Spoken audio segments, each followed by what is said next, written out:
On In Radio, on Omni Studio, and wherever you listen, I'm James Cridland, the radio futurologist. This week, is it time for radio to take podcasting more seriously? Since June, I've been writing a daily email newsletter about podcasting and on demand called, unimaginatively, Pod News. Podcasting itself is growing quite rapidly, and it's been interesting to, over the last 6 months, see the industry itself grow older and wiser. Just like the web, the industry has by and large got to grips with analytics and data. Most of the large podcast companies are now IAB compliant, using the standards set down by the US Internet Advertising Bureau. Some more advanced hosts like Apple Podcasts and Omni Studio tell you where listeners fast-forwarded the podcast, dropped off entirely, and all the other nice metrics you can get online. Some broadcasters have begun to get into the act. In my home country of Australia, Nova Entertainment work with Acast, ARN works with iHeartRadio, Whooshka and Spreaker, while Southern Cross Austereo are working with Podcast One. The broadcasters have the connections with advertisers, but the podcasters have additional content to monetize.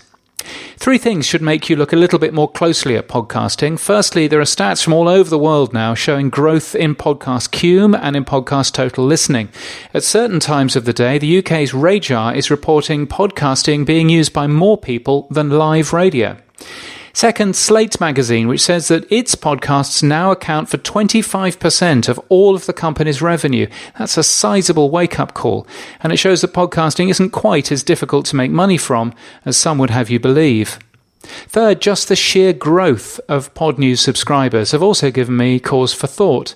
Perhaps some of the traffic came when I discovered that a major broadcaster in the US wasn't quite as large as claimed, but the fact that subscriptions are now coming thick and fast is good insight into the interest that podcasting has in 2018. So what can radio do?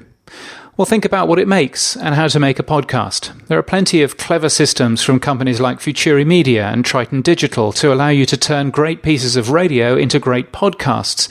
But I wonder if it's worth thinking about doing content the other way round too, making great podcast content and also airing it on the radio.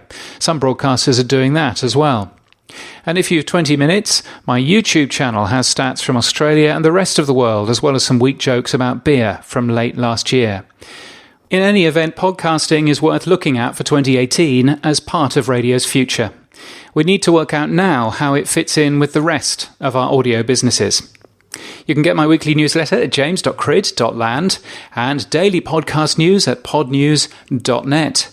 And until next time, keep listening.